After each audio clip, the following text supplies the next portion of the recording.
Good evening. Welcome to the Wyndham-Raven School District Board of Directors meeting.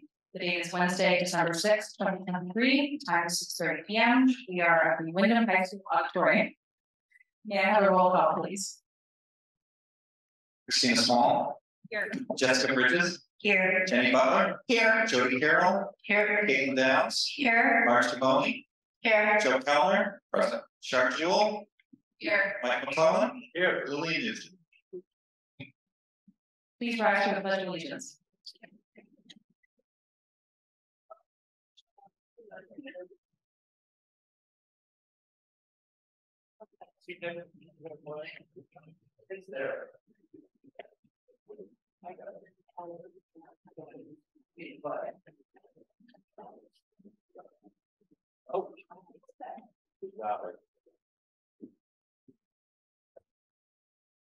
I pledge allegiance to the flag of the United States of America and to the republic for which it stands, one nation, under God, indivisible, with liberty and justice for all. Are there any adjustments to the agenda? Don't have any adjustments. Okay, and next up is public comment. But seeing no public, I will close public comment. Oh, you're going to turn that. All right, moving on to item 6, election of school board chair and vice chair. Nominations are now in order for the office of chair until December 2024. I move to nominate Christina Small for chair. Thank you. Are there further nominations?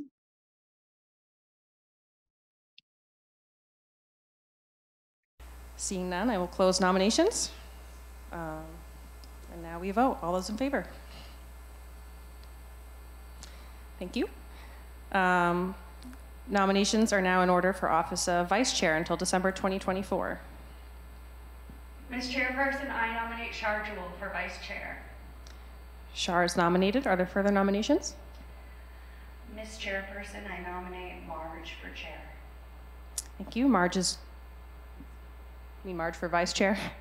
Did I hear that? Okay. All right, Marge is nominated for vice chair. Are there further nominations?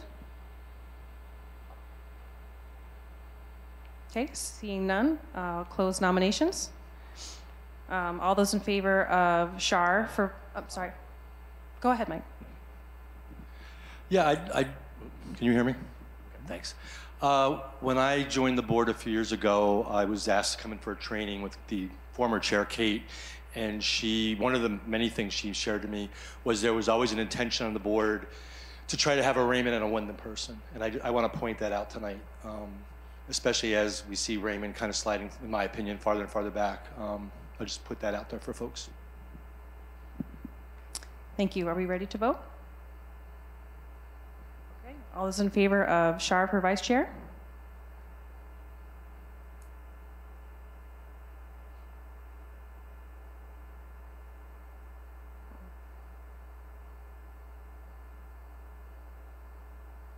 Can you just hold for a second?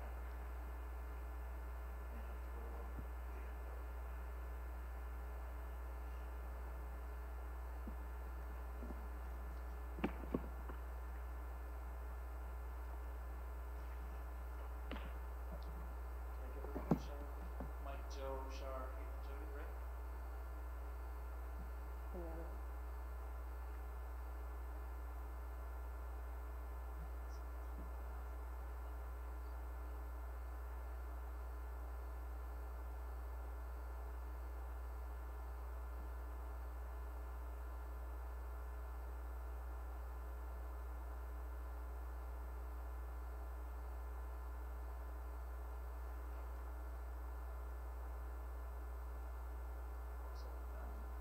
So the vote tally was 479.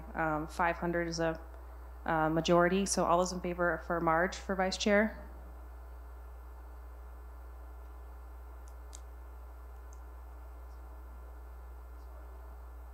So the vote tally is 520. Marge is elected vice chair until December 2024. Moving on to superintendent's report.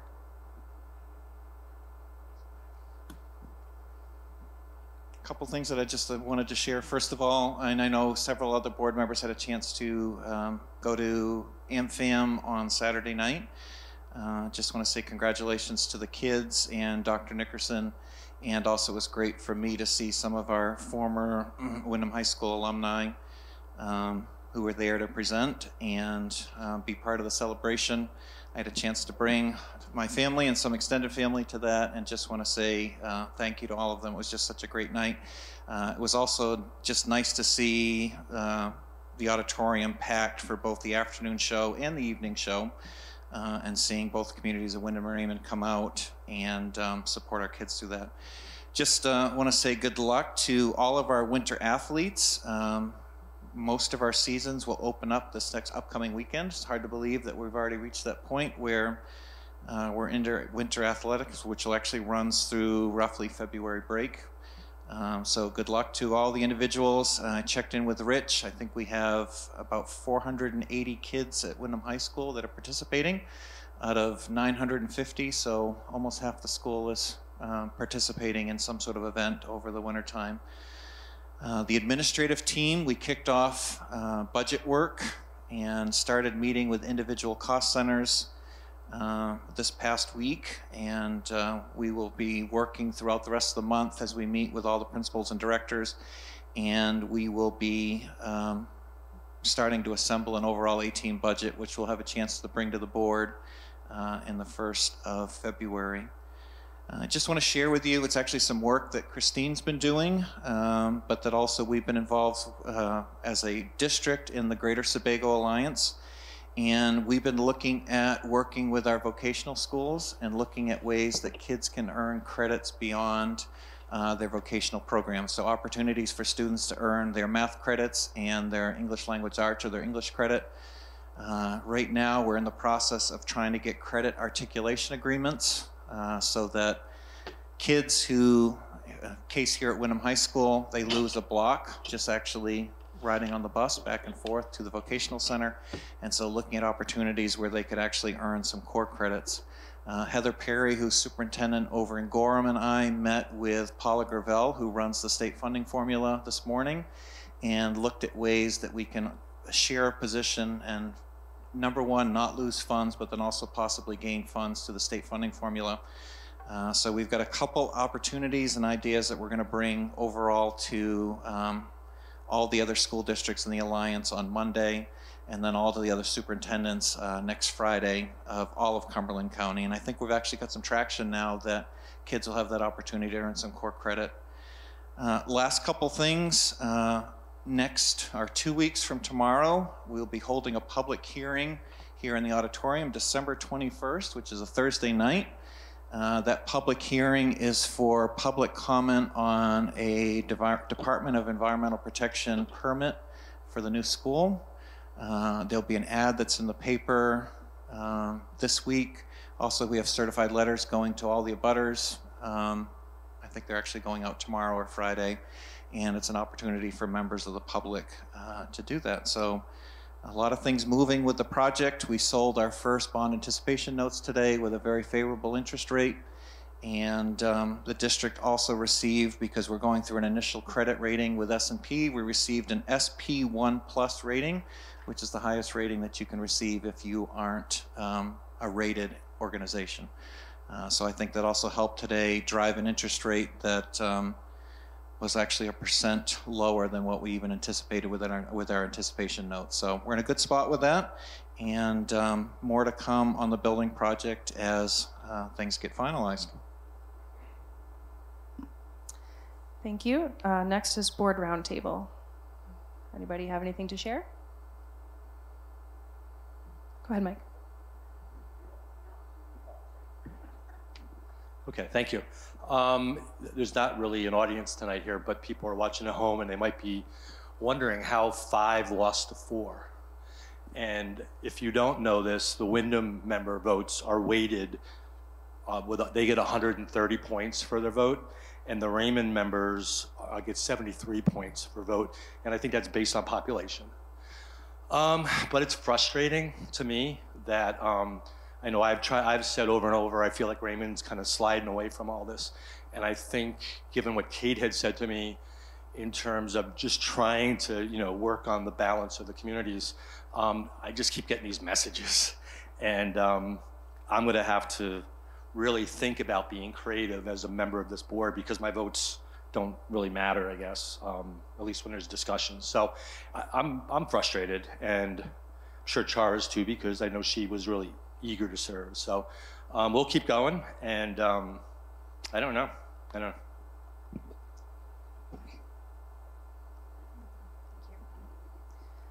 Thanks, Mike. Yeah, I think that there is a lot of frustration in the community, not just Raymond, but Wyndham as well for some folks, because they don't understand the background, when it comes to the new middle school project or how our votes are handled on the board. There's a lot behind it, and it does seem pretty unfair. And so, but things don't always aren't always as they appear, and there's reasons behind it. As far as a future agenda item, I would like to ask that we discuss at the next meeting having workshops set up for specific topics for board members to attend with the public, to have more open discourse and more back and forth conversations so people can understand why things are the way they are sometimes, that it's out of our control. And I think only through open discourse can we kind of clear up some of the misconceptions that may exist. Thank you.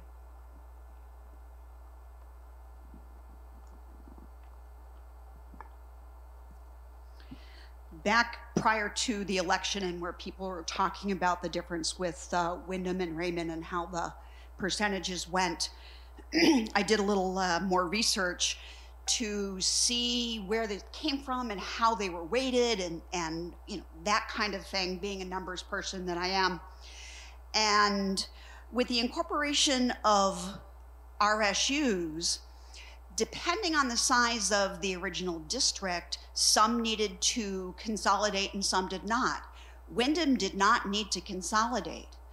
Raymond needed to consolidate with someone. And I was here as an educator at the time. And in looking at how the numbers were worked, I went through the math, and theoretically, they're supposed to be reviewed for the numbers and weighting every 10 years after the census. And I would love just to know whether that has been done any place in the state, and how that would change, or if it would change here with Wyndham and Raymond. Just for curiosity's sake, it would be great to look it up.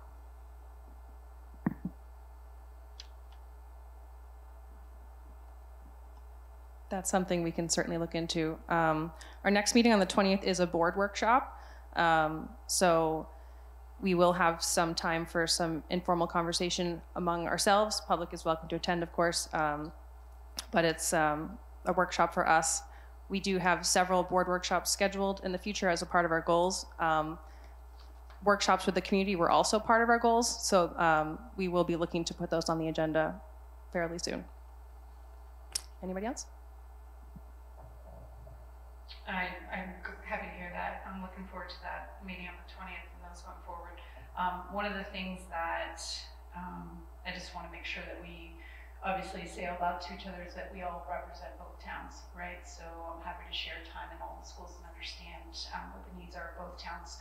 To that end, some of us will be sharing some time with the Wyndham Town Council on Saturday this weekend to support the Salvation Army and an initiative there in between 10 and I believe 4 o'clock. The 16th, is it? The 16th, pardon me, out in front of Walmart. So with that being said, the one thing that I wanted to just share with the team, get some feedback, is that I've been in touch with the Raymond Select Board around doing, having conversations with, in Raymond, there's a comprehensive plan committee initiative right now. And there's also Parks and Rec Department in both towns, the Select Board themselves, and then the representatives from Raymond serving on the school board here. And so what I've approached them with, and I intend to go to their meeting on the 12th to ask them what they think about it, is to open up conversations, not so specifically on a workshop basis for just the school piece, but to invite members of the town to come and talk about what they'd like to see for their kids It's timely because the comprehensive plan committee is going through the process of garnering feedback about what people want to see in Raymond right now, and that's a 10-year plan. And then also that we could garner feedback from people to see, what would you like to see for your kids? And so we could peel out pieces of that into the RSU as far as feedback to this team. And then the select board could also make considerations for what they might fund for Parks and Rec if they heard that throughout the town. So it is hard to get feedback from people in outside surveys and getting people to come and really talk to the select board, as an example, or in town council meetings. So that's something that I'm going to ask at the December meeting to see if they would be willing to put together an initiative where maybe 2 or 3 opportunities over the first 2 quarters of next year to have almost like town meetings without an election per se, but really just conversations with families about what they'd like to see for their kids. And maybe some of that will be fruitful and a springboard to come into and identify topics that we might want to do more specific to RSU work with the public. So I want to put that out there, and that's all I had for tonight. Thank you. Anyone else? Okay, let's move on to committee reports. Finance?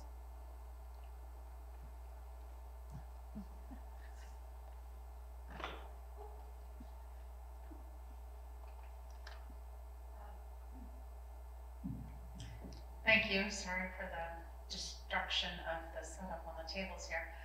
Finance has not met since last month, but we are soon. Okay, facilities?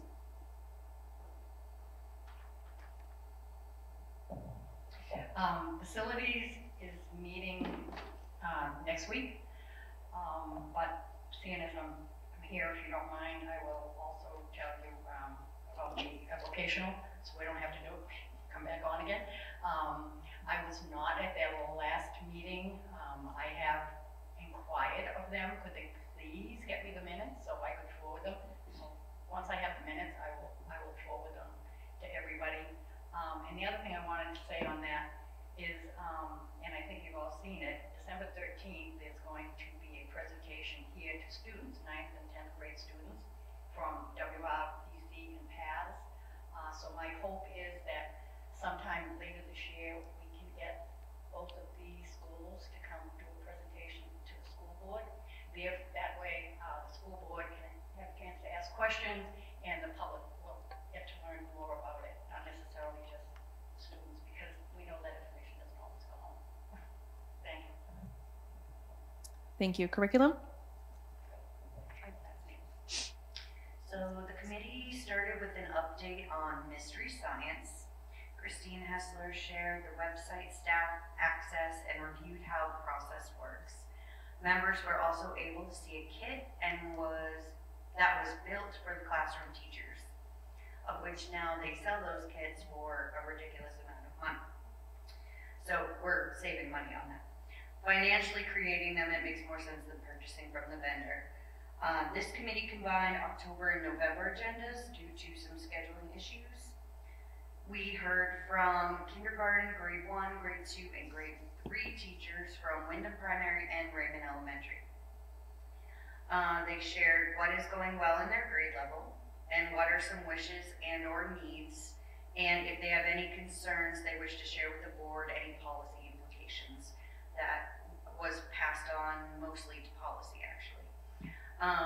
Each grade level representative has their reflections linked into the minutes of this meeting, so that's all on the web.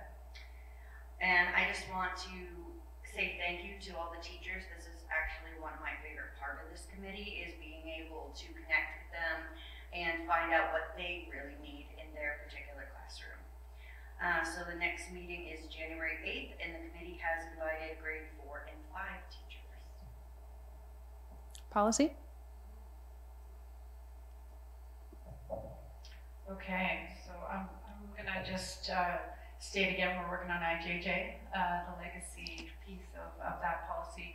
So happy to report that this team has worked pretty regularly, weekly and sometimes twice a week since last spring, when normally it was every month or so that we would have met. So usually 3 hours at a time, and continue to work through that. happy to report that we feel we've got some final drafts that have sent out to represent the curriculum side and the library side, so 2 separate policies. And they will have documents associated with those that we're happy to share with the board at the time after review. So those documents have gone back to the librarians. We've garnered some feedback there and from the director of curriculum, and then those final drafts will go back out after we consult and to draft them. We send them back out when they're finished, and then we're going to look at those comments as a team next week, and then we'll bring them to the board. So that'll be a couple meetings probably from now. So we'll get our first look as a full board on IJJ. And also just want to mention that there's been some comments from board members around looking at procedures for bullying. Just want to note that GICK is our current policy that we're working on, and that policy does include a number of cross policies. So as we work through that policy, there's a substantial amount of work as far as procedures, and we're going to review those. We've done a first markup, and interestingly, the hazing piece, the sexual harassment piece, so the ACAA piece, and the bullying and cyberbullying look to be 3 separate policies. So we're just investigating the beginning parts of that, and I will certainly look to have a fruitful discussion once that policy's brought forward, and that would be the next one after IJJ. You can keep going with technology. Oh, technology is not met, but I'll be happy to report out on the 20th. Awesome. Adult Ed? We should be having a meeting later this month, and I don't know if it's going to be before or after our next board meeting, but I'll give you an update next time I know. Thank you. Moving on to report of the secretary. May I have a motion, please?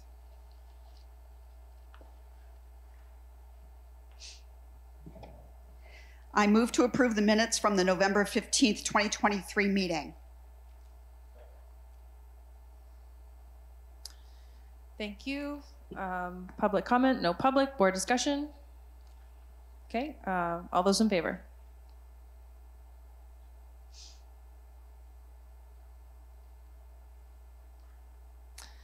Okay. Moving on to Wyndham High School course presentation.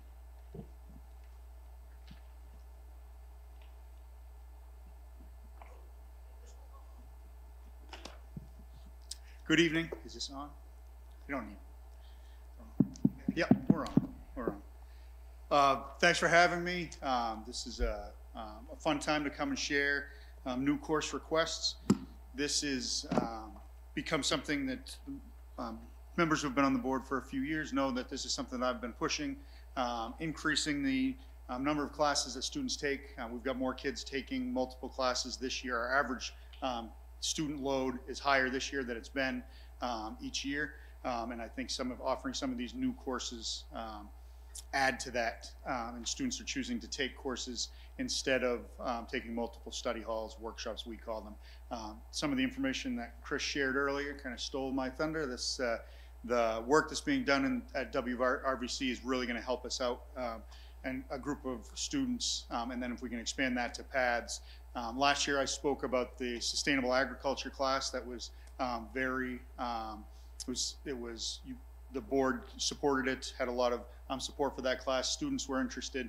We weren't able to run it this year because we had to run additional chemistry classes and physics classes to cover, without a lab block, to cover the students who are attending the vocational school. So moving forward, if we can offer some hard science credits through their vocational work, that'll open up the door for sections for those other classes. So some of the classes that we've talked about in the past, our military history class is running. It's a very popular class. It's full. Our women's studies class that I brought to you 2 years ago is running every semester. Since we brought it, that's a popular class. Last year we brought a magic in the macabre semester-long class in literature. That class is running 2 semesters. Next semester we're going to pilot the American politics through film class for the first time. We're excited about that. And then hopefully next year we'll be able to do the agriculture class. We'll be able to do the U.S. history through pop culture as we expand. So I have 3 more courses to share tonight that are very similar to some of the courses we brought before. So these are courses that are open to all students. They don't have prerequisites except for the environmental science class, which is a 2-year prerequisite, but it's not a leveled class. It's open to lots of students. So the first class that I'd like to share is Culture, Cuisine, and Cinema of the Romance Language World. So this would be an elective class, a semester-long class that would cover more of a cultural side. So it's not a language class for your 2 years of language that schools are looking at. It's beyond that for students who are interested in culture and expanding their knowledge of the rest of our world. So some look at food, film, family, history, music, language, culture in France, French, Italian, Portuguese, and Spanish-speaking societies. So we probably taught by a world language teacher and or a social studies teacher, depending on how things shook out and what teachers were offering, and would be available to all students as a semester-long elective credit that we think, based on some polling of students and some conversations, would be a popular option for students to add into their schedule. Any questions on that offer? And do they have so this year we've created a new form for when teachers make their request to me, so they complete the form, they share the standards, I review it. If I think it has potential, then I talk to the department chairs, I share with Christine, Chris, and Christine, and then once we've vetted it, we bring it to you. So you've got the information that has been shared throughout the process. The second class we're looking to offer is Environmental Science, Exploring Our Planet. We have offered AP Environmental Science in the past, and we do have that in our course of study. We're going to try to run AP Environmental Science on an every other year basis, so we have enough students interested to run the class. But we'd like to add this course, any student who's taken earth science or biology. So once you've had your introductory level class, either earth science for probably 65% of maybe even 70% of our freshmen, or the honors biology for that other group of freshmen, they would have access to this class where we're looking at the world in a little bit different way. This would be in addition to the AP science set. I didn't bring that to you because that's already in our course of study. Somebody else has approved that in an earlier meeting sometime down the road. Any questions about the environmental science Exploring Our Planet? That would be taught by a physical science certified teacher. So a teacher who would typically teach chemistry or a life science teacher, either of those, because it's not it's not one of the harder sciences. So the state would allow either of those certifications. Science is a little bit different than other certifications at the high school level. There's a life science and a physical science, and we could have either teacher. So that's, for me, that's an exciting part of this type of course, where we might be able to offer it depending on how we have to align teachers with the core classes. And then the last course is Geography, Where in the World is ... So we used to, back when I was teaching social studies here, we had a geography course. It was a required freshman course. That has kind of morphed over time. We covered the geography standards in the world history course that all freshmen take. So this again would be an elective, more a choice-based elective for any student, where we'd look at different aspects of geography, different aspects of our planet, kind of use the Amazing Race as a tool to engage students in those pieces. And then the final project would be to create, I don't know if you've seen the Amazing Race, but they'd have to create a challenge or a roadblock or something based on a culture that they had done some research on. So semester-long class available to all students. We think we'd have some excitement about that.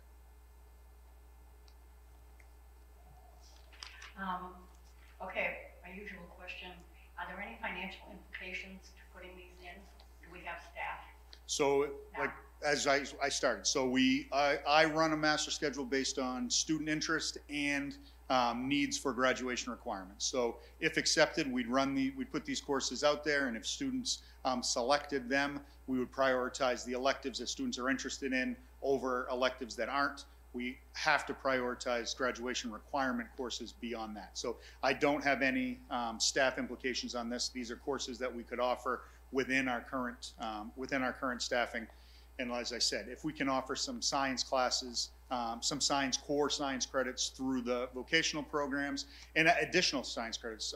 Westbrook is, students that are in the early childhood program are now receiving college credit for children's literature, so that frees up some space for some things. So as things evolve, we'd like to be able to offer courses, choice courses, that kids are excited to go to and keep them engaged in the process throughout their 4 years, and not kind of front load a lot of classes freshman and sophomore year and then have less. If there's school to work, if there's ELO opportunity in junior, senior year, we want to support that as well, but we'd also like to have some classes of interest that we can offer kids in the building. Thanks. First off, I want to thank you for being so creative. You always are. We all know there are certain things that keep kids in school and keep them interested.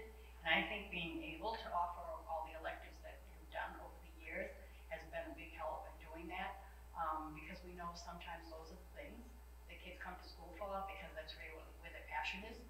Everybody else, you know, the rest of it is kind of like math, English, etc. That is really great and you need it, but it's great that you can give kids things they like.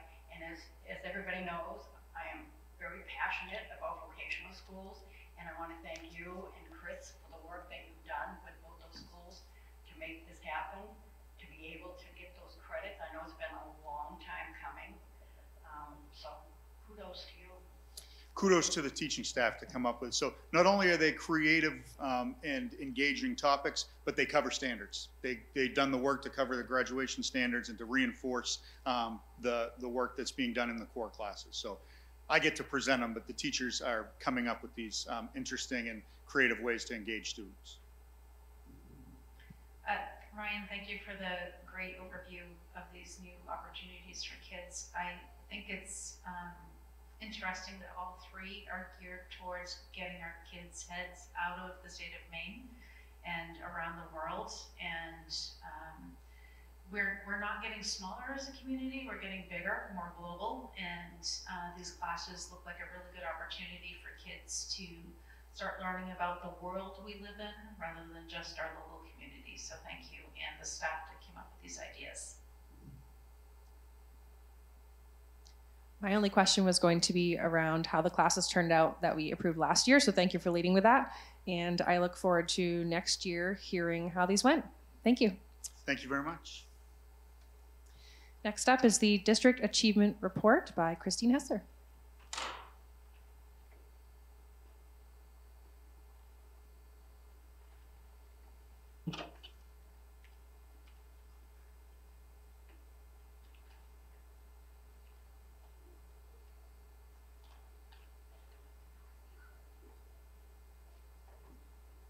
I'm going to try to attempt to use this piece. And this, I also wanted to share with you, Shar, you guys asked great questions of Ryan. I met with Ryan today because... Christine, can you pause a sec? Yeah. Does any board member want to sit down here to be able to see the presentation better? Yeah, I did put the slide deck in there. We but good? All right. You're welcome. Seriously, like, I don't know. It seems Carry on. a little strange. I met with Ryan today. I worked with middle school and high school health and PE teachers as they have new standards, which I'll also be sharing with the curriculum committee in depth. We have new visual and performing arts standards that are coming, and the work that these educators are doing is to update their curriculum guides with the new state-approved standards and where this is not on there, Marge. I'm just sorry before I start. I just wanted to share the work, and I'm so happy that you recognized it, that the educators are doing to make sure that kids have multiple opportunities to hit their graduation standards, and trying to give them in a format so it's easy for kids to see a course, see the standards, and make sure that they get those requirements. And really excited with the work that is being done with the vocational schools. So I know there's much more stuff coming. So tonight is the annual achievement report. I'm going to preference this by saying you have a huge notebook in front of you. There is no way I can cover every single part of it. So especially for anybody listening at home, the PDF of this entire report has already been loaded onto our website. And anybody can follow along tonight, and the slide deck will be out as soon as I get home tonight. I'll link that in. But you as board members, you have the slide deck in the back for you. Obviously, this screen is behind you. But I really just wanted to share that The goal of this report is to update you, the board, and our communities in regards to demographic, resources, student learning, and building goals. It's kind of like the one-stop shop when we come down to a lot of these pieces. For anybody focusing at home, you can go to our main webpage, rsu14.org. Under the department tab is curriculum and assessment. And then you click on the first tile, it says annual achievement report. You can see all 12 of the ones I've done since I have been here. As many of you might remember, I know Marge probably remembers, Chris started this whole report, as a project for his recertification years ago. I don't even know how long ago it was, Chris. And under his guidance, he's allowed me to grow this and add more, and I think you can see if you've been here, like this just keeps getting bigger and bigger. But it's an opportunity to share what we're doing and what we're working on in the RSU, kind of one big package. So some of the parts tonight, there are highlights. There's 4 big sections. The first section is your strategic plan and demographics. This is where we'll briefly talk about our core values, our town demographics, and our enrollments so that we can look at trends. The second part is our resources and programs. These include our budget trends, which I know we're going to get into budget season, but I love the way that Stacy's able to help us put this together so you can actually look line by line to see where increases or decreases have happened. And also some of the programming we have due to the resources in the RSU. The next part is our learning indicators. So we're going to take a look at state and local data. And that state is spelled wrong up there, I just noticed. And our leadership reports. This is an opportunity based on our state and local data, how each building administrator, Ryan included, has taken a snapshot of the fall data, and they're sharing with you what are the highlights, what are some pieces they're working on, and their building goals at each level. So that's what we're gonna walk through tonight. And again, for those looking at home, I'm gonna be giving you just kind of an intro and tell you about each part, and you can certainly dig in. I also encourage board members, if tonight is the first night you have your notebook, please feel free to reach out to me after if you find something or you come across something and you have a question about. It's a lot to take in, and there's no way I can stand here and go through every grain because, it's too much. So the next piece we're going to start with is our strategic plan, which I know a couple weeks ago you just had an update. In the booklet this year and on the webpage, I also wanted to make sure all of the work my department does is based around our core beliefs. I have the opportunity to probably hit all of these in every day. But the other part I wanted to bring forward to the community is that progress on every core belief is tracked on our webpage. There's a great section, I put a screenshot of it in your book. You can go and check on the whole child core belief, and you can actually see by school or by department what they've done in that area to date. So we stop oftenly every couple of months, and we ask our directors and our administrators to update where they are in the progress of the action steps that we have in front of you.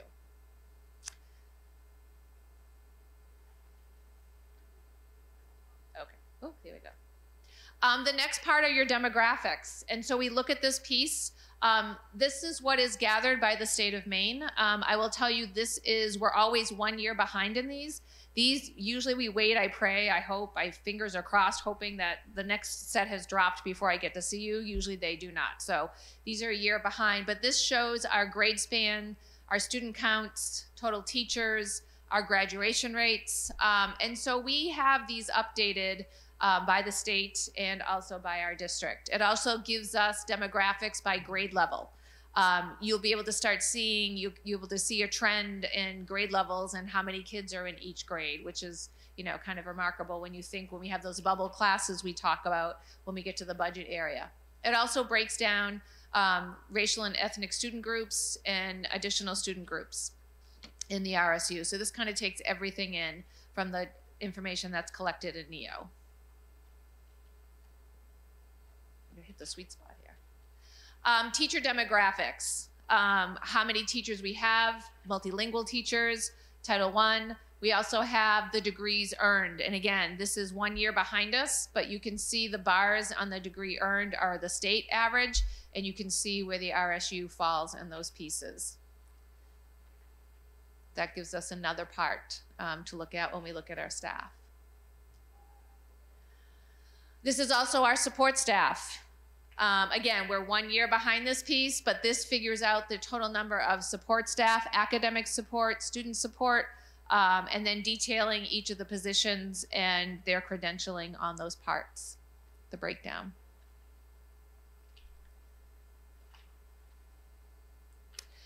So this is a part where once, you know, when we have anything with Lisa Garno and her staff, they dive really deep into our students receiving special education services. This year, these are October 1 counts from this fall. Currently, we're serving 459 students by that count. We have graciously have gone maybe 0.5% each year, either back or forth. But the breakdown in the identifications by students has also changed and fluctuated. But we broke that down so you're able to see the entire piece of our students that we serve here in the RSU.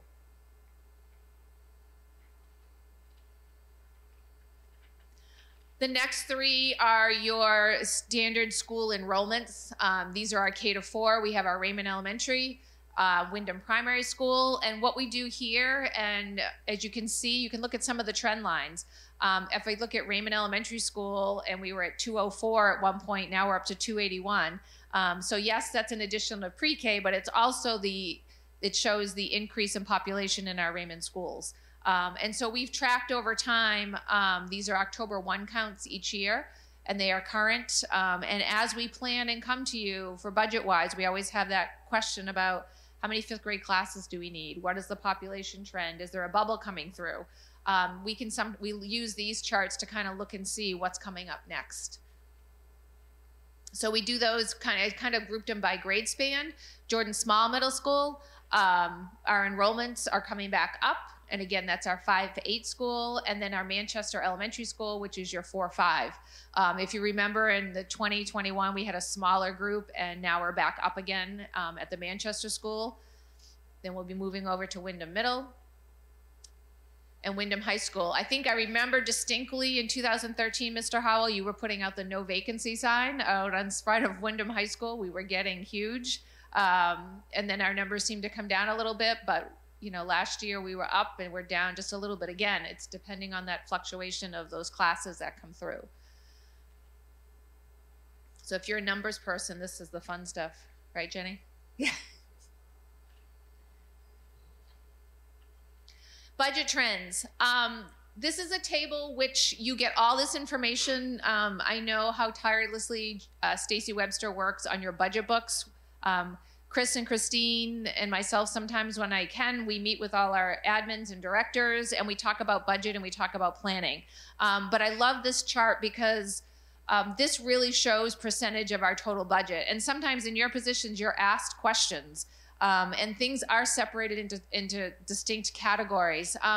For a while, we had a number there. We had an amount for CTE, and then that was taken over by the state, and that became 0. So there are some trend lines that I think are important for us to look at, and looking at the different components and how much fiscally we're spending on each of these parts. And I know Chris will get into much more detail about budget projections and EPS formulas and pieces, but this is a good way for us to kind of take a peek at, like, how much are we spending? What is our debt? Like, have we paid pieces off? I think one of the things that I have noticed in this district, and you know, watching at my home district, is your fiscal responsibility when it comes to debt. If you have an opportunity to pay something, you're paying it off because you're looking towards the future. So this is just another way to look at the budget trends that we have here in the RSU.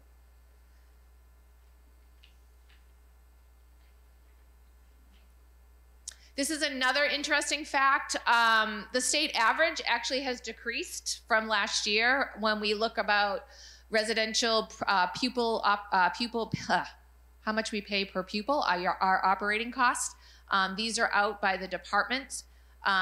It is amazing to me when I think about our ability to work below the state average, but also provide the opportunities we do. I think, you know, a lot of it was thinking like Ryan Karen and the amazing parts that they've done to offer our students on a budget that's really responsible. So this is an area where you can take a look at and think about surrounding towns and what their K-12 per pupil cost is, and look where we are. So this is just another way to look at how we're doing fiscally in our district. So some of the other resources we have are Title I nights in connecting with our community. So these are some great pictures. Obviously the middle one is Mrs. Peavy up at Raymond Elementary, who was dressed as a Fill Your Bucket book, where kids were coming and putting little hearts around the edge of her piece. Our little guy, the family who was Where the Wild Things Are.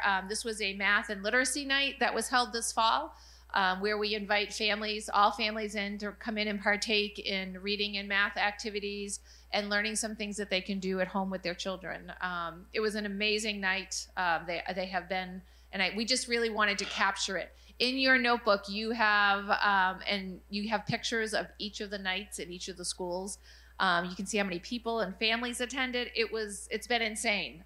There was just another one last night. It wasn't a Title I night, but primary did a cooking one for Family Academy night. And the signups go so quickly and they always make room for more, but it's been amazing and wonderful to invite families back into our schools with their children to celebrate learning.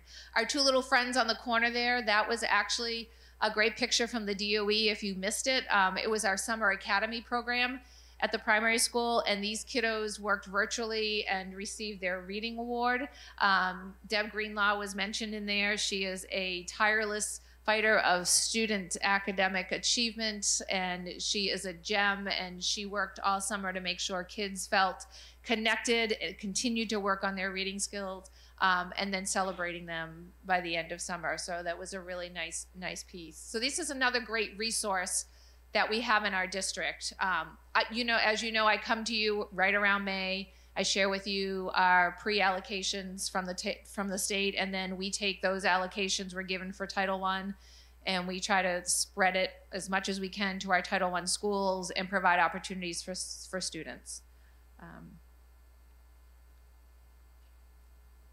And if anybody wants to see all the pictures of the schools, and there are links, they're right on our webpage. So the next section is our main state assessment. That is referred to as the MEA for Mathematics and English Language Arts. It has a new subname called the Main Through-Year Assessment. It is given to all of our students, grades 3 through 8 and grade 10. It used to be grade 11. They've taken that off the 11th graders. It is now a grade 10 assessment that started this fall. So it is given in the fall, and it is also given into the springtime. We put all those dates out there. Our admins do a great job of sharing it with families and kids. But this is an accountability requirement that we need to do each year. So as you probably remember, the last couple of years when we have come to, I am not going to read this whole thing, but I just want you to know, this report and what it encompasses is what we've been given from the state. And they have created achievement levels to compare across the RSU, around all the RSUs. So this report has not publicly been released yet. It's going to mirror what's going to be coming out, but I wanted you to see it. State expectations were determined by a committee this past summer. And they are explained at length at the Department of Education's Main Through-Year Assessment Report Interpretive Guide. I have linked that in there for you. If you love to dig down into the numbers and statistics and how they came up with that, please feel free. Overall, it is a 4-digit number, 1,500. They're calling proficient. So we're going to look at some numbers and see that. Something also for you to note, in the RSU, our assessment participation was over 96% in grade 3 through 8. But closer to 66 at the high school. I did denote on your high school ones how many kids actually took our test and how many kids chose to opt out, because I think that's really important when you're looking at numbers and you're looking at data. The data might slightly change. I checked again this morning. It's the same that it has been, just putting that caveat if there's a change. And if the department decides to release publicly to all stakeholders in the state of Maine, you have what you're going to be seeing. There is a lot. I also added in the back of your notebook a 1-pager explaining the scores that the DOE has put out and a 3-pager. Again, if you want to dig down into that statistical analysis, it is all there. This is the information we have been given. I can share with you tomorrow afternoon In Augusta, there are people from the Department of Education assessment coordinators. NWEA members are going, and I know members from Maine Curriculum Association are going, and it's an opportunity to ask for more clarification on the state testing. The state testing is different from fall to spring. And so when we're looking at comparing numbers, it's going to be a little bit more difficult. We're asking for clarification. When I have that information, I'll be bringing you back to the board, but just know that piece. So this is what you have in front of you. You have every school for each subject. For the community tonight, I'm just sharing with you a short snapshot, and then you can go back and see, but I wanted you to see how it's broken down. So I'm gonna look at grade 3. As an RSU, our score was 1505. As a region, 1504, and as a state, 1504. So our determination is at state expectation. So if you look at that piece. Again, the state has set proficiency at 1500. So they use that number, and then they determine our region, and they determine as a state what is the average, and then they give you a determination of where you fall. So that's what we're waiting for. So in reading, we are at the state expectation for all of our schools, all of our grade levels as a whole. You also have in your book by separate schools. Remember, we have a 3rd grade at primary, we have a 3rd grade at RES. So those are also broken down with this same formula for you to go into to take a peek at. That's what we use as we're planning, and you'll see that when I get to the leadership reports. The next one is mathematics. Again, the state set the proficiency at 1500, but I want you to notice, of course, your eyes are gonna go right to, like, we have 4 grade levels that are below state expectation. I wanna point out to you that the state average is actually below 1500, but they've set that at proficiency. So again, this is another part of clarification. Our curriculum leaders are asking for some feedback on, how are we doing this? How are we sharing this? What does this mean for our students? I know personally for our students, we take our scores and we make an action plan for that, which you're gonna see. But front facing like this, it can be a little concerning. And so I also want you to notice where your state is and where your grade level is. And so you can say, okay, well, we're 2 points off here from the state average, 4 points here, or 1 point here. So looking at each of those components. And then as district leaders, we look at it by school and grade level by grade level to see where we need to improve. And you're gonna see those plans coming up next. But this is kind of like the snapshot of what they give us.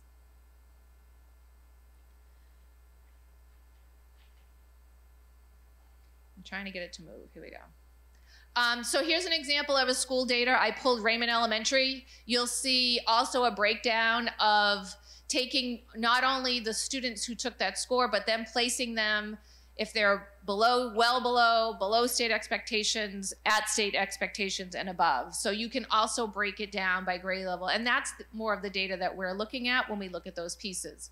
Then you'll also see Raymond Elementary average scores with our district, with our region, and with our state. So you can also see and dig a little bit deeper because our schools are different grade levels at different points. So that way you'll be able to kind of distinguish between the two, and which is what we do. We don't offer the same PD at every 3rd grade if that's not something one 3rd grade needs. So we try to differentiate in what and look at the needs. So every school on our webpage and in your booklet, you have the grade set, data set comparisons in there as well.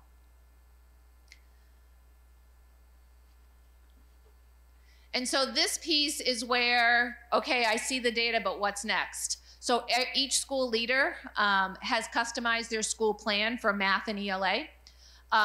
You're gonna see 4 prompts that they spoke to in their reports.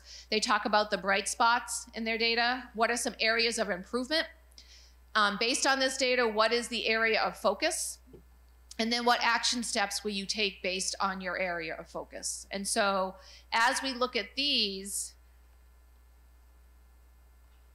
this is what we're seeing. So for example, this is a Manchester's report. You will see on the top, iReady diagnostic data. That's our local data that we use and we use for instruction based on what's in our classroom.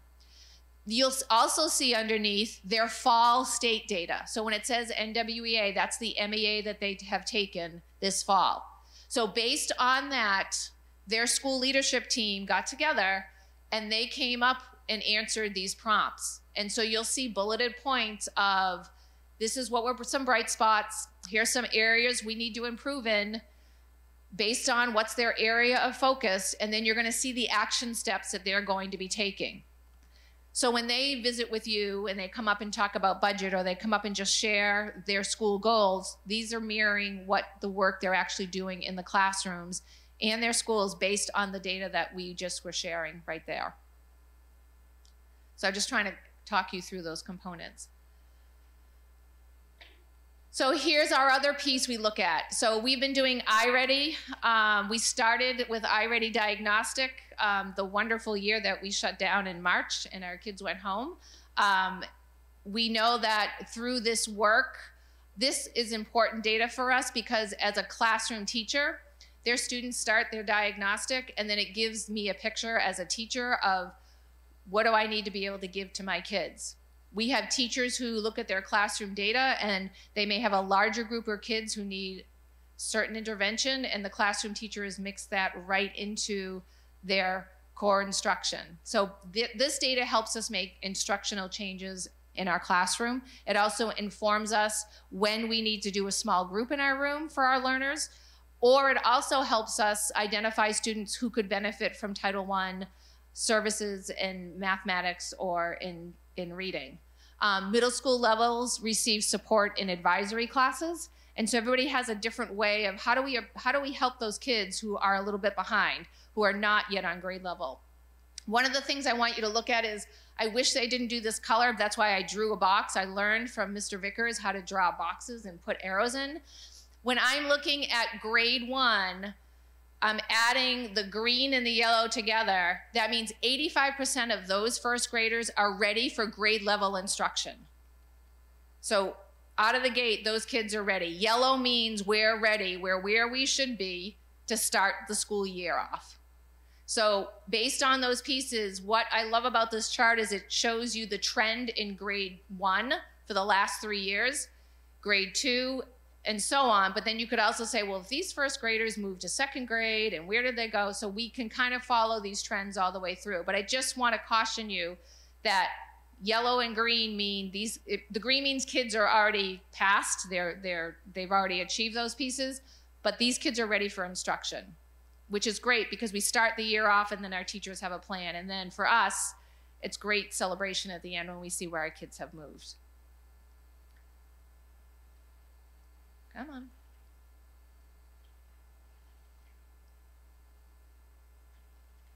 There we go. And so I wanted to share with you, based on our data and looking at trends, we have put in some amazing interventions. I talked about this last time I was here, and you have in your packet actual pictures of pre and post data when you look at those pieces. For an example, if I'm using second graders, student scores low in phonics on iReady. So I'm the teacher. I have 5 kids who scored low in phonics. What we do is we take another dipstick. We have the kids take a core phonics screener. So you're going to see those little pictures in there. That's the core phonics screener. It's 5 little questions for each part. Where the kids start to stumble is where we start them. And so right now we're using this resource. We refer to it as UFLY. It is the University of Florida Literacy Institute. We know based on that screener where that student should start. We have pictures. You see the pictures in there. That student that was kindergarten level in second grade and phonics is on grade level by the spring diagnostic testing. Because a intervention, we dug a little bit deeper to find where they needed. We were able to put in a systemic intervention, and we were able to see those results and progress monitor those students.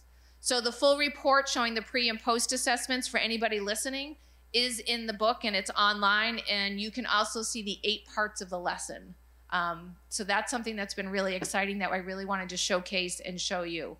Another thing I wanted to add is another resource the RSU has had. We found out late in May last year that we were awarded a grant for a summer academy, which included the opportunity for me to purchase intervention materials. And so I was able to buy UFLY manuals. I was able to buy, when we get to math, to do the math kit. So the district did not have to pay for those things. We were able to use them in the summer, and then we were able to, or allowed to repurpose them during the school year. And so this is one of the things that I think is really important. That was $115,000 that we were handed, and we will apply again next year. They already told us. So that is going to be another opportunity. So the next piece is now to go to our math interventions. And so again, we use our iReady screener.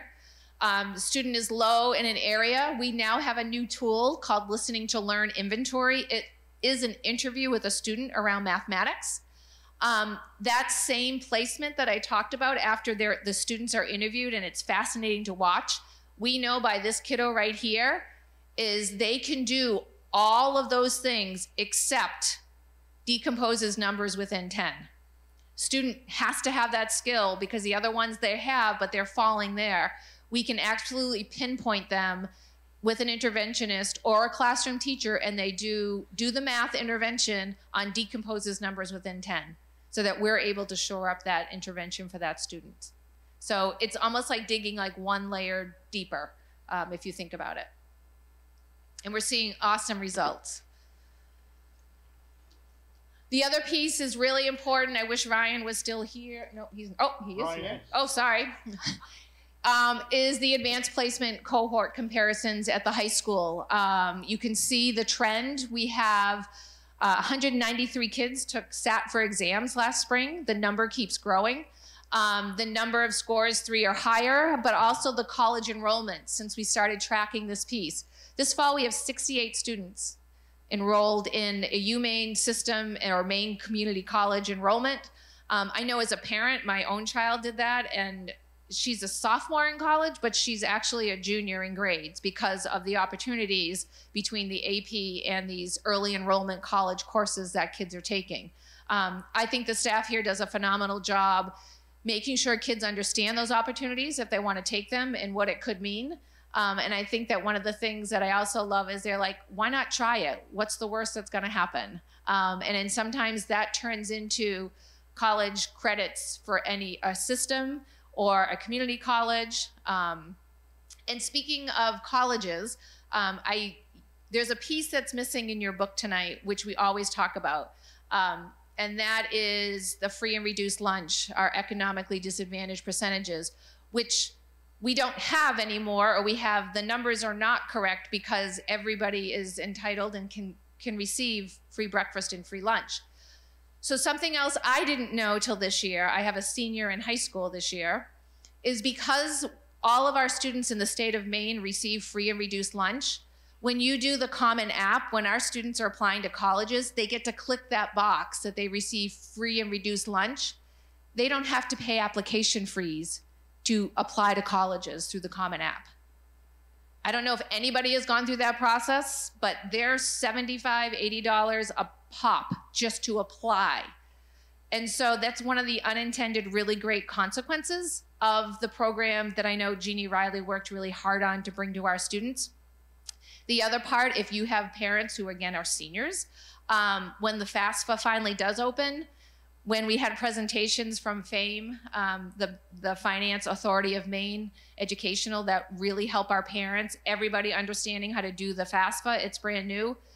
As parents, we get to check that box that our child received free and reduced lunch for this year, and a whole section of assets we don't have to claim on our forms because of this program. So I think it's not only working hand in hand with the administration, the teachers here at the high school, but our college, our representatives, our guidance counselors, and helping our families. Like a kid, my child was narrowing down the scope because she was adding up how much it was going to cost. And now we're like, go for it. Why not? Try it. What do you have to lose? And so I think it's a great opportunity for students to expand and maybe think somewhere different and then see what happens and look into it a little bit different. So it's great also with obviously our community college courses and tuition that is free still in the state of Maine. So. And now my snowman sits up here and I am happy to answer any questions. I can't reiterate enough, I know this is so much in one evening. and I keep growing this, but I am more than happy to come back and talk about a certain section or answer questions. It's one of these things where we start into this report and I start gathering things all fall and we just keep adding, and then before you know it. But happy to answer any now or in the future. How was the percentage participation rate for the high schools different last year compared to previous years? It's the same. We typically have over 100 kids opting out of the piece. We had, I think we had, when kids are juniors, they are taking the MEA. They used to take the MEA in May. So if you're a junior, and if you have juniors, get ready. If a child's enrolled in any AP courses, they take APs. The MEA for science is in May for 11th grade, and this test used to be in May for juniors. They have moved it to 10th grade. So is there going to be a class that doesn't have to take them? No, they took last year. Yeah, okay. The 11th graders this year. So here's the other thing is the results for spring. Last spring, we just sent home before Thanksgiving. We just got them. And so students have conversations with their parents, and we talk about, it's an accountability piece. It is your choice. If you don't want to sit for it, it's really hard to use that data as an 11th grader when you don't get it back for half a year and they're out the door. So, but I just wanted you to know, like, what I have to do for accountability purposes, and Mr. Howell does, is I upload all the communication that we send home to families, doing our due diligence to share, and we talk to students. I had a nice gentleman who literally went through in 4.5 minutes and came down to the office, and we had a conversation with Mrs. Michaud, and she's like, what were you thinking? She's like, I just don't want to do it. And so we explained, like, because you sat and did it, that result is now in our collective data set and results. So we had a good conversation. It was a learning experience for the student, but it's kind of the reality of where that lies, Jenny. So there's really going to be a whole class in the state of Maine that is not going to have data. For the juniors, well, that yes. Blows my mind. Yep. Yep. So with the math interventions, just because personally this is interesting, is it for all grades? K through 5. K through 5. And yes. Then how are they? Well, I have to back up a little. Jordan Small, standards-based teacher, Kayla, is also pulling math interventions. So she has a group, and Wyndham Middle School also has a group. They do it in advisory. They do it a little bit differently. They don't have Title I. So it's called their WIN block. So whatever I need block, I got to be principal Tuesday up at Jordan Small, and the kids were going to their WIN blocks, and some were going to math intervention, some were going to reading intervention, some were going to enrichment. Wyndham Middle School does their advisory in the first thing in the morning. So 4 mornings a week, our kids are going to interventions, or they're in their home base, their advisory. So are these all the kids that are below expectations, or just certain kids below expectations? We try to grab all of our kids. So one of the things, which is a great question, is if I look at my data set, it may be that a child is a little bit below, and I can take care of that as a classroom teacher, because our classroom teachers now are doing an intervention first in their classroom.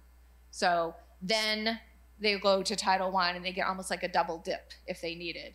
But it has been super fascinating the past year working with elementary teachers and giving them the tools and thinking about, okay, when you do a small group, you can attend to this phonics piece right here, and here are the tools and the training, like the U-Fly. Like if you've ever been to central office this summer and you saw all the trays with all the letters and all the different things, we've given them all those materials so that they can use them when they need them in their own classroom. So. Shar?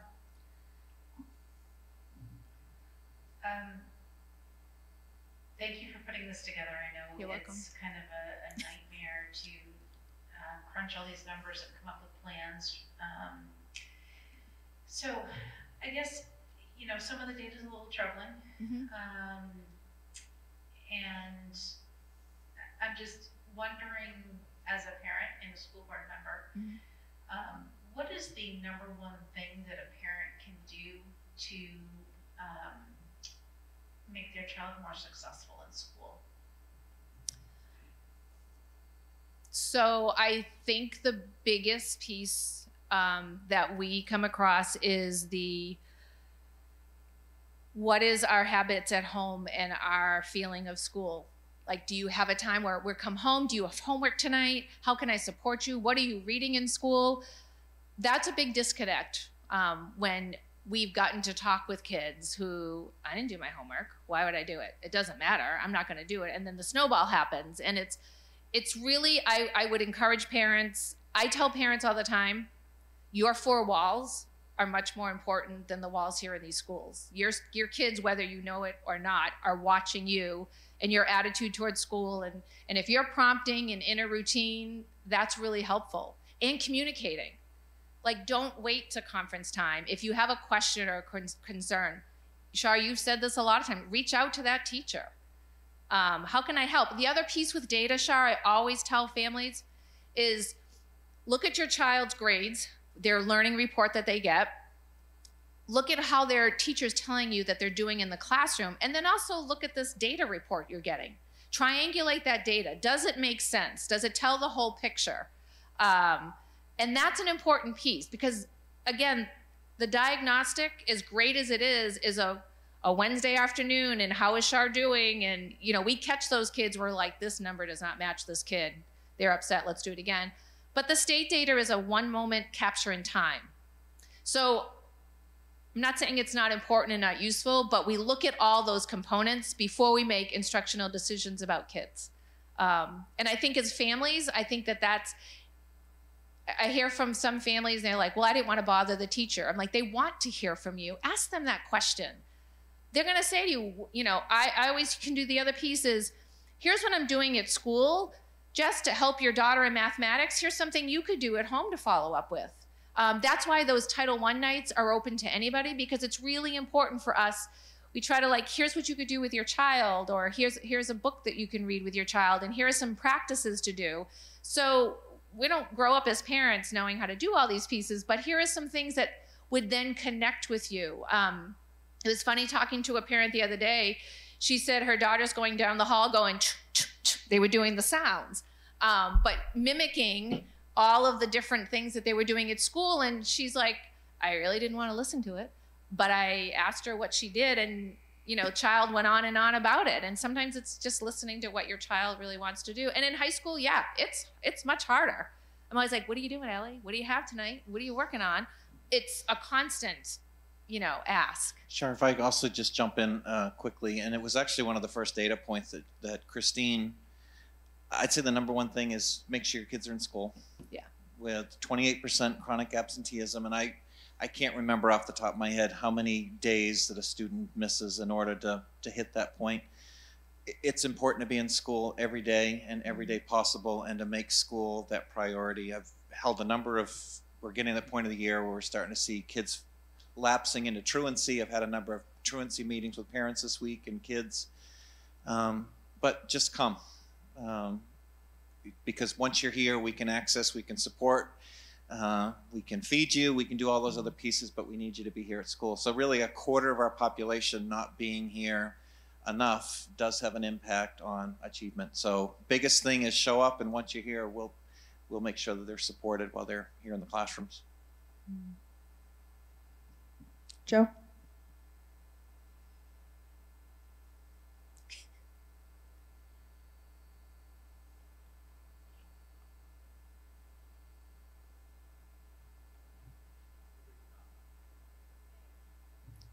There we go. Hello. First and foremost, huge thanks for this You're set welcome. of information, and I look forward to going through it in more detail. Certainly appreciate the level of detail, and I'm certain the level of work going into this is way more than I probably appreciate. Things that I noted is we went through the presentation.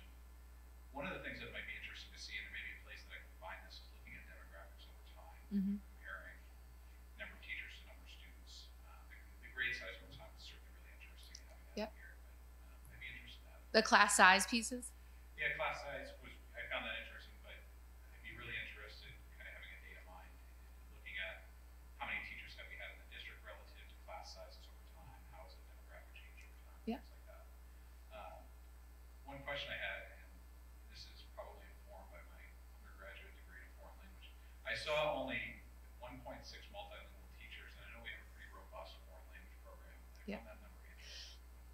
So those are our teachers who work with our students that English is their second language. I see. Okay, So, thank you. yeah.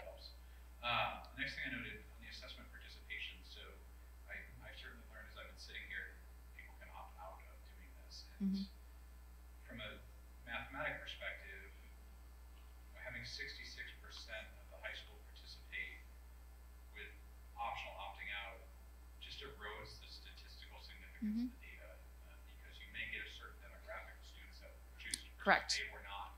So it adds more question to data, and I wonder, first of all, I question the optional nature of it, but put that aside, is there anything more that we can be doing to incentivize participation and to try to get a broader spectrum of results? So probably not an easy thing to answer right now, but just something that's in my mind. Yeah. The other thing that I know is that, maybe I'm dropping a bit of a big thing here, but I think the state's approach to measurement is inherently flawed in saying that we're going to set a number which, I don't want to call it arbitrary because it's not arbitrary, but we're not comparing truly the peer group, we're comparing the state. So I think that data would be more meaningful for what it's worth, and I think in certain areas where I saw that we're below state expectation, I think people's eyes will be, of course, drawn to that when it just very much doesn't tell the whole story. And Joe, I couldn't agree with you more. And this is the conversation that is being held in superintendent groups, assistant superintendents, curriculum, because it doesn't tell us anything about our students, and it's extremely frustrating. Since I've been here, and I think this is year 12, we have not had a 3-year trend, the same assessment for 3 years. And so every time it became like this joke, I've come forward and I'm like, so here's what we're looking at now, and this is what we set. I mean, I sat with Mr. Howell and I'm like, how do we explain this number that was chosen by a committee that is now being questioned, honestly? And yet all of us need to come forward and share with community, and it just is interesting, there hasn't been some big story in the paper or news story yet, like there used to be in the past. And I think it's because we've posed questions that they haven't been able to answer. And it's unfortunate. And I think your high school kids have figured that out, or the parents have figured that out. And so am I gonna stress my kid out who's gonna go take the AP test to sit for this thing that we don't even get a score for? And we don't advertise the opt-out. What we have always believed in is we want you to do this. The data we get, we're going to use, but we're not going to ruin a relationship with a family who calls and says, I don't want my kid to take this. We just will not do that. In my child's district, they don't have a choice. They have to sit for it. And it is a train wreck beyond belief. I can just tell you that. And so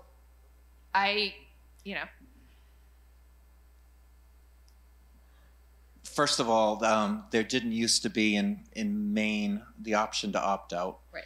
That is a recent thing that was added policy-wise in the state, that students would even have the opportunity to opt out of state assessments. So a district choosing not to follow state requirements, that's on their own. Yeah. To do that.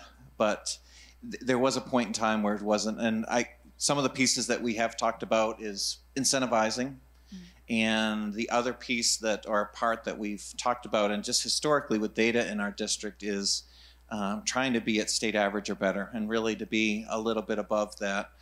So definitely taking a look at our data. And I think one thing that's a little hard in the data set is that when we had a consistent data set through, one thing I really like about iReady now is that we've done it a number of years. We can track data over time, whereas MEA we haven't.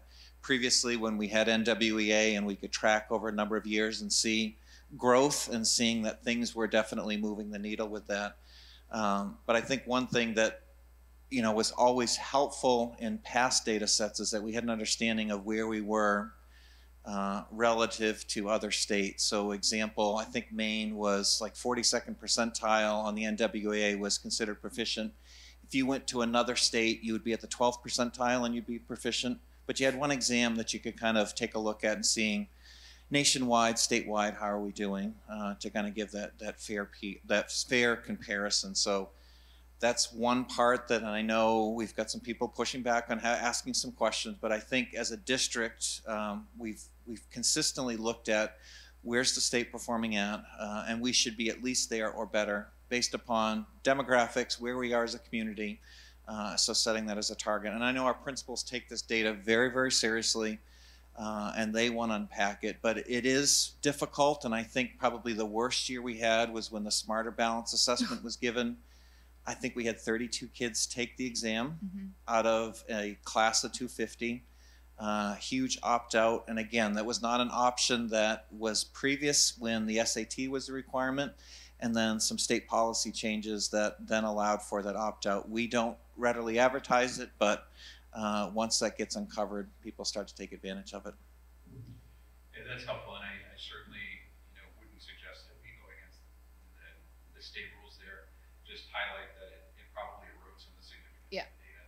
What I still go back to this point though, that we get stuck on the headline, right? That below state expectation, when in a lot of those areas, when you look at the data a little closer, we're doing better than the state in a lot of cases and better better locally. So just a caution to the public, I guess, as they look at the data. And Joe, something I think that really struck Ryan, Karen, and I, it was the year that we had the new state science assessment, and I remember distinctly we were testing all of the juniors had to come down, and there were some juniors who were helping to put on senior breakfast, and so they came in a little bit late, and students coming up, high school students coming up to me and to Ryan and just looking at us and like, I know I should do this, but I really can't. I've missed, our AP test is in 3 days. And this was the time where the kids were coming every other day. And they were like, the look on their faces and the sheer like emotion, we're like, your mom's going to email and you're going to be fine. So, I mean, I think that's the other story I want community to know. Like, I would never force a child to sit. I was the parent of a kid who got chased to take a test, and I was like, I'm going to calmly just share with you that this is not in the best interest of my child right now. We don't want to break any relationship we have with family. So there isn't an opt-out form that they just get to fill out and send in. You actually have to have a conversation with one of the principals, because our principals know our families best. Ryan talked to 160-something families and had that conversation with them, because he really wanted to ensure that it wasn't just the kid going home saying, I don't want to do this. And there were some cases where the parents said, you know what, they can take that, or they're, Mr. Karen, here's why. And so I think, it's a really double-edged sword, but it's a great question to ask. And again, I think there are many of us who are trying to get this right for kids if we're going to spend this amount of time assessing our students. Absolutely. I just, I don't want the data to be spun in a way that it shouldn't be spun, because there's a lot of good stories buried in there behind a headline that might not be as good. Two other things, if you don't mind, sorry to talk so much time. The leadership reports, I think these are wonderful. I put on my process improvement brain a little bit, and one of the things, maybe a suggestion, and feel free to just forget it when you walk out, but one of the pieces that I see missing from this from a PI perspective is, where do we want to go? And that might be another question to add. And thinking about truly realistic goals, not improving 30%, but improving 2 points in this area. This is what we're going to do to get there and then measure against it. Just a thought that might be helpful, maybe not. My last question, I promise, is on the high school AP scores. I found that really interesting. I want to make sure I'm not misreading it.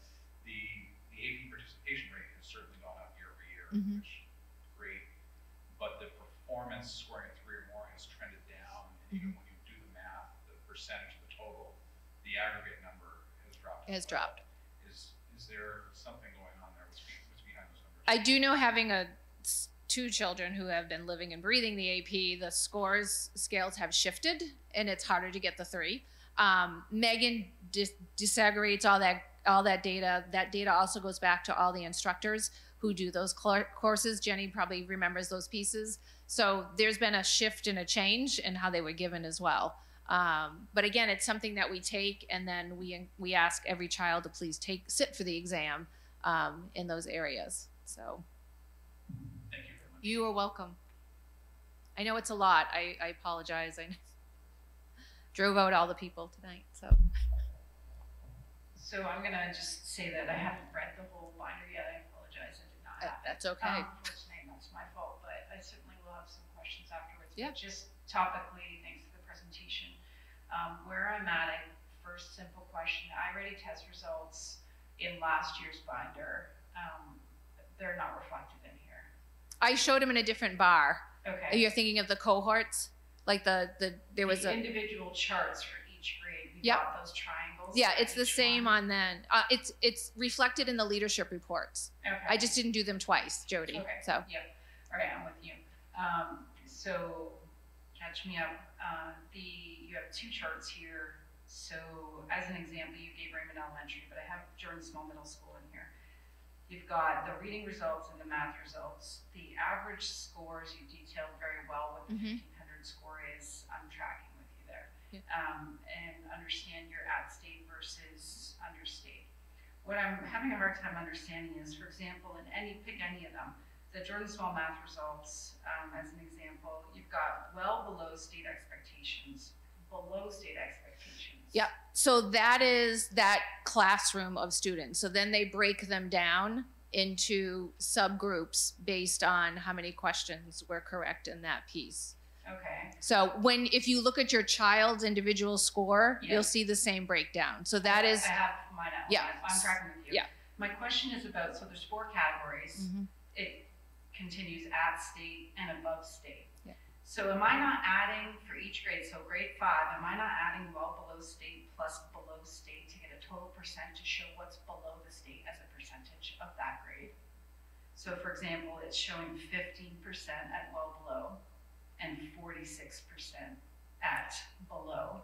So at 61% of grade 5 students are below state average Yes. at Jordan Small. Yes, and there is a full intervention. That is a group of students we've been tracking, and I'm just that using that as an yes, example. If Yep. you used Raymond, you could yes, pick any of them. Right. I mean, I could show the reading results are very much more yeah. favorable. But that's a great example, Jody, of this is a group that really needs some intensive math instruction. Sure. And when I was there the other day, that's where our interventionist has those students and more support in the classroom, and they've revamped to make sure that's a group of kids that is a really group of COVID kids that really lost some math pieces that we are catching up on. Okay. So those specific questions can certainly come after this meeting, but I guess I just want to make sure I understood that, because there's been some discussion from our team tonight about misinterpreting results, and I think that when we look at the average scale scores, and we're at, for Jordan Small 1512, and you're saying the state average is 1500, that's a bit misleading. Yeah. If you only looked at that data. Right. Because there are, when you break There are down by pockets. age, Yep. there's, I mean, a fair amount of them, and I agree with Yep. you, some of the data is very troubling. Yep, and that's where those if you look in your leadership reports, Yeah. that's where your principals are taking a hold, Yeah. and that's where math coaches, reading coaches, we're pinpointing and focusing on those pieces. Terrific. So if this data came through no fault of yours from spring to December, the last time we had this report was a year ago. You didn't even have that report, it was a different Correct. test. Right. Correct. So we had a report from yourself. Yep. For whatever data you had. Yep. To the school board a year ago. Would we not expect to see any data from curriculum against these results for another year? You should see them, so they're promising us when we take the spring assessment that will come out weeks later. So in the fall of 24, we would get another Correct. update. Yep, or I can also do an update to the board in a board packet when we get those, because it's supposed to be a turnaround where now that they have the cut scores, Okay. that they can then take as soon as the test is over, they translate it into what you see there. Sure. So that's what I mean, instead of coming forward, I mean, I'm happy to come forward anytime. Once we have those, we can put that in the same format. You can add it right to your notebooks. And again, we talk about it at community. And certainly the intervention takes a full school year. I Yes. fully recognize that. I'm just thinking about coming into that second year this year, thinking about, it feels like a long time to not have any data for a year to a year, all the testing methods aside and accuracy, et cetera. This is some of the numbers I would like to see sooner than a year from now in terms of some of the, if there's anything to be had. And then the last thing I had was, Thanks for your question, because that was a terrific question to see sort of, let's get them in the class and get that first level support and then pull them or push in. Yep. I certainly understand Title I under that 25th percentile. How do you account for that gifted and talented and then the Title I data in this data? So if a student tested, is that just goes into the average? Goes into the average. Okay. Yep, because they're tested by grade levels. So every third grader, whether if they have an IEP, they have accommodations. Sure. And so those students are in that data set as well. Our gifted and talented students are in that data set as well. So there are some students, we have a few students who take a paper-based assessment that is not in there, that's a different piece. But most of because actually Mr. Vickers and I put in every accommodation for every special ed student into the system for this fall, for everyone who tested. So they have, they may have an accommodation where the test is read to them. It all depends on their IEP. Okay, and my last question is going into budget season, is it reasonable to, that we would expect resources to assist you in addressing some of these deficits? Yes, you will be seeing some, and again, we're going to try to do it. It was a gift, honestly, to get supplies that we didn't have to pay for or budget, or actually wait for our teachers, have to wait for another budget year to get them. So I'm going to squirrel and try to figure how much I can do, and if I come to you for an ask, you'll get a full explanation and see what we can support our teachers with. Sure. It's one thing to not be able to find a teacher for an open position, but it's another one to not be asked. And some of these areas existed on the last report. Yeah. And I have to say, teachers who have come to curriculum committee, or I worked with different teachers today, are very appreciative of the support that you've given them through Mystery Science, through, coaches. They really are recognizing, as much as the board has been going through the past year, but you've also been supporting the work that they're trying to do in the classrooms. So. Excuse me. Any other questions? Okay, I had a few. First, kind of on that topic of Summer Academy, are you able to pull that cohort of students that attend Summer Academy and compare their spring data to this fall to see, if that made any measurable improvements? Were you able to look at that? I actually have to pull data to report to the state. And so we saw from their fall results, we saw our goal was a 5 to 8% shift, and 92% of our students met that from Summer Academy. So I was able to report those cohorts from the state that, yes, they improved on their fall iReady based on their summer intervention, which was really exciting. So we do that for math and for ELA. So small cohort of kids, but it made a difference. So. Wonderful. Excuse me. So I had a couple other questions as I was walking through this. Back in the beginning, looking at the demographics, can you remind me, does the high set count towards a 4-year graduation, or would that not? No. No. Okay. He's the expert on the graduation pieces. And I remember last year noting the difference in male and female graduation rate. They look a little bit tighter this year. But what was interesting to me is in the 5 and 6 year that given more time, boys are actually less likely to graduate than if they graduated in 4 years. I just thought that was disappointing, maybe. Yeah. But my understanding is that is a state phenomenon. Right? Yes. Okay. Next, economically disadvantaged. You brought that up a little bit. Is that still based on free and reduced lunch application? Yes. And so my conversation with Jeannie is she has to report numbers. We don't have families filling them out. It's not accurate. So I didn't do the usual chart I do, because I had a conversation with her, and it's like, if we're reporting this data out, or what is it really saying? We don't know. Families do not need to fill it out. And so they're not. Very, very few families are taking the time to fill that piece out. Just to give an update for the board on that, this past year for free and reduced, Jeannie applied for, it's called Provision 2 and National School Lunch Program, which means we only have to collect free and reduced data every 4 years. So our data for free and reduced, as far as the state looking at us to the funding formula, will be now static for the next 4 years. It's definitely, because the last time we collected data was last year, It's definitely lower than it was in the past because everyone remembers last year we did have free lunch for all. So fewer individuals, I think we're hovering around 27, 28%. Right. We're going to be at 27, 28% for the 4 years that we don't collect data, and then we'll have another data collection set. Yeah. We're in a little better shape than some districts for Provision 2 just because districts that didn't opt for Provision 2 are now having to collect free and reduced data now. So now we're 2 to 3 years into free lunch, and people are even less likely to do the forms. But we're kind of frozen at that percentage. Okay, and I wanted to dig into kind of the intervention process a little bit as I was reading this. I'm recalling when all the administrators came in and talked about their building goals. My understanding is that primary school and Manchester has win time every day. I think, I'm trying to remember if the other K-5 buildings have that intervention time built into their schedule. Do you happen to know that? I know Jordan Small does. And Wyndham Middle has the first block of the day. They call it Ignite. Yep. I don't know if Raymond Elementary does. I don't know what she calls it. I don't want to misspeak. I'm sure she's probably texting me right now because she's watching. I don't know if they call it WIN. I know they do different groupings. Okay, so these interventions would probably take place during that block, which is? Not necessarily.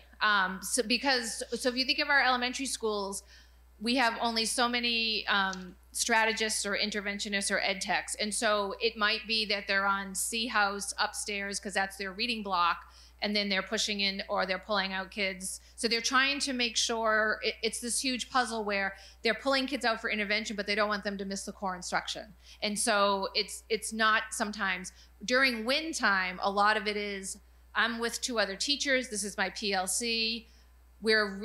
Based on our data, those are the examples you saw.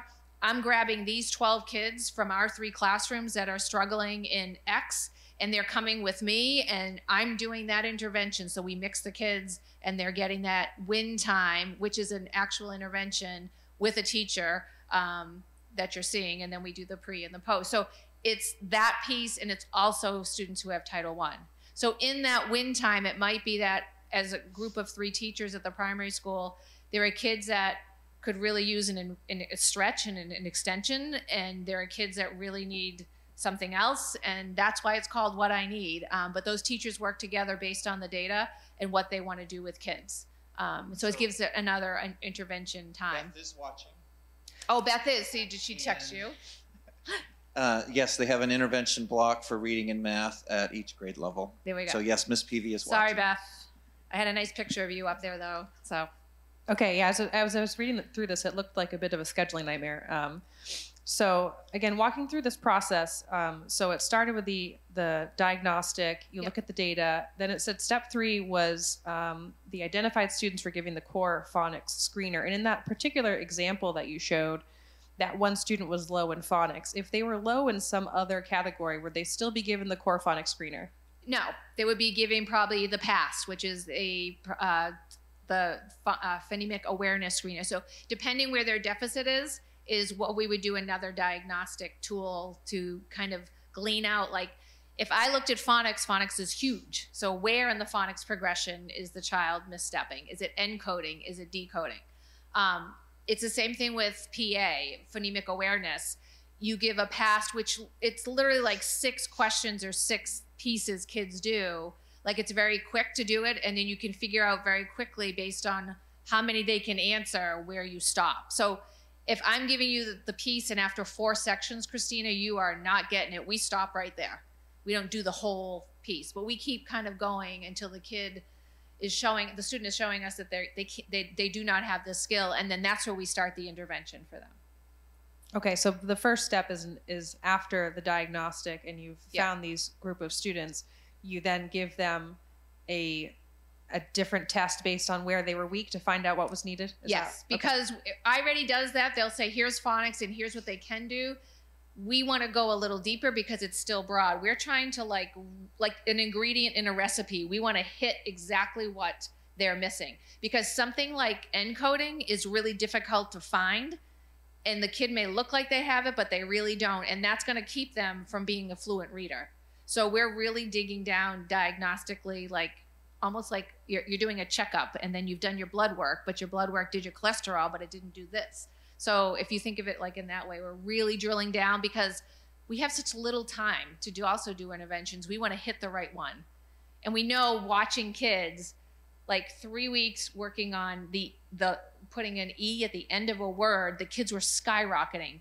But unless we had done that core phonics survey, we didn't know the kid was missing that one piece. So that's what we do. It's kind of like we have a progression, and they've missed or they're weak in one area, and we go back and hit it, and then they're able to then build on it. So. Okay, and my next question was kind of priority, because again, given that specific example, there was actually 2 areas that this this particular student was behind in. And so when is that next, right? You worked on phonics. When is the high frequency words then? So high frequency comes after your phonics work. So we have a progression. And what I did is I just screenshotted certain pictures of the pieces. But I wanted you to see, like before, like some of those, the kid maybe had one word. And then after 3 weeks, has all the words. And so I wanted you to see, because that's really powerful. That's not going to show up on an NWA right now, but it is going to show that teacher, that student, we give them exactly what they needed, and they're progressing. And we keep that data. We're showing progress. If a student is not making progress after this really intense intervention, we may need to look at an RTI plan or a special ed referral, but that's what we're looking for. We're trying to catch somebody to make sure we're filling in what they need. So. Okay, and when I was looking at that UFLI, again, the examples you had on the next page, this looked to me like this was a one-on-one kind of test the student did with the teacher. Nope. Oh, the UFly, the piece? Right, the progress where monitoring? they were pronouncing the words and the teacher had to write down the way they pronounced them. Nope, this is one where they're dictating. They're actually writing and they're going through. What page is, Christina, what page is it on? Sorry. Your pages aren't numbered. No, my page is not numbered. Okay. UFLI interventions. It had an example of what that looked like. Looked like the teacher wrote down how the child pronounced that word. Yes, Is that so what the happened student there? would read the word, and then the teacher wrote above what the child would say, because watching those patterns can actually help with their instruction. Sure. So the progress monitoring is one-on-one, but they have a small group in front of them when they're doing the lessons. And then this is like their check-in at the end of the week of after they've done a lesson, they check to make sure where the child is. Okay, again, just from a scheduling piece, that seems like a lot. Yeah. That now you It's talked very about quick, a teacher coming with 12 kids, and now they have to go through this with every kid one at a time. Right, but they only do it for the kids that they're intervening in. So what is really neat about this piece is these, like, literally, and if you're at the primary school, jump in and watch it. It is like magical. Like, our interventionists, they have it down, they do it, kid reads, and they know what they're listening for, so it's very easy for them to write and scribe, and then they go to the next piece. So okay, and again, this example, this child made a ton of progress in that 1 month. So at what point do the interventions stop? So at this point, you know, the kid got every single word. Okay, are you back at grade level, or does the interventions continue until the next iReady? They're going to continue, because this is just one skill set. So if I look at, and I wish I had more time, because I would show you the whole progression of UFly, that it's very systematic and implicit. So they would go from CBC words to the next component to the next component, and you're checking. You may when you give them the pretest for the next subset, if they've got it, they're not doing that intervention. We're going to the next one. So it may be a filler for encoding, because they may have everything else, but they missed that one piece. So. Okay. I think it is really fun, the interventions too, I gotta say. Like, it doesn't sound like it's like drilling, but it's has 8 different steps, which are very much match the brain. Kids are it's a really neat piece where they're doing sounds, they're clapping syllables, they're moving their magnets. It's got different pieces and components to it. So. Okay, my last question, looking at the iReady cohort data, you know, we brought up a couple of concerning metrics, but the one that stuck out to me was this year's 8th graders, and appeared in math and reading across both buildings, trended down pretty heavily. Mm-hmm. And, you know, certainly everybody here was affected by COVID in different ways. based on where they were, but I just didn't know if you had any insight into why that particular group is really continuing to struggle for as long as they have. That's a group that we have watched over the years, very much was affected by COVID.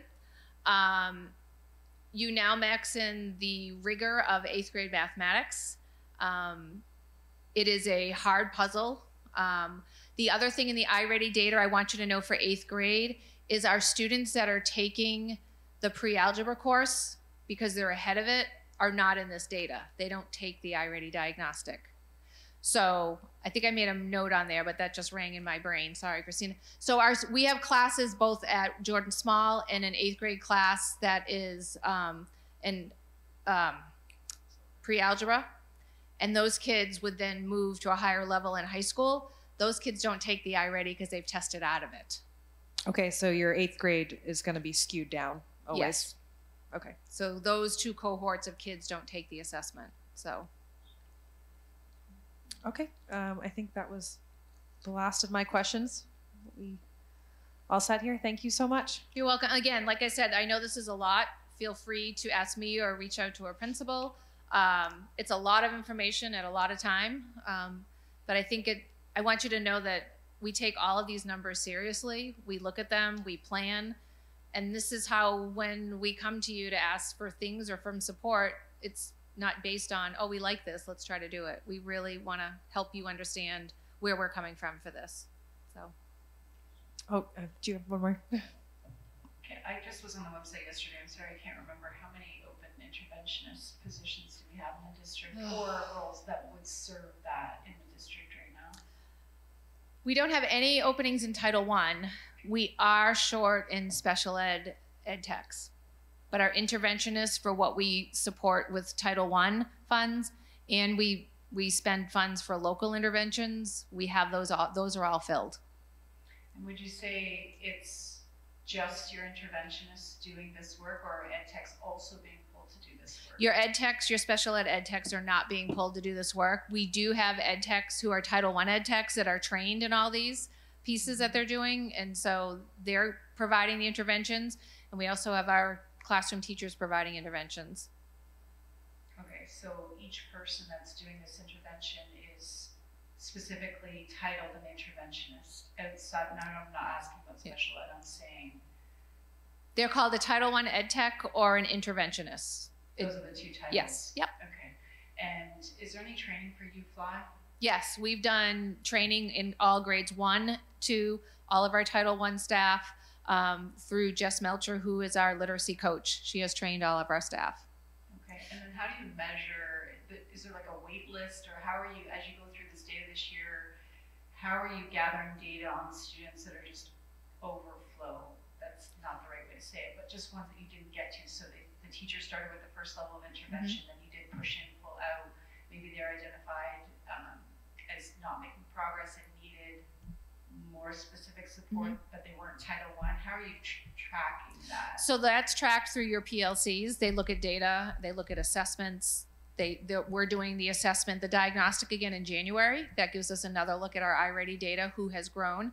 Every teacher, we screenshot for them their fall data, and they answer the same questions. They reflect on their data and they come up with a plan. The last part for them is, what supports do I need to work with this classroom? So they identify what they're doing in their room. So teachers do interventions in their classroom, then they may group them in win time, depending on how their schedule works at their building. All of our buildings are different, but everybody has eyes on the data, and then if we can grab another kid, we're grabbing another kid. But there certainly isn't like, well, there isn't enough room. We're going to find room and we're going to make room. Okay, and then I would expect the iReady is a little bit more responsive. Yes. Because you're testing more frequently. So yes. You can pull those kids in and out. Yep.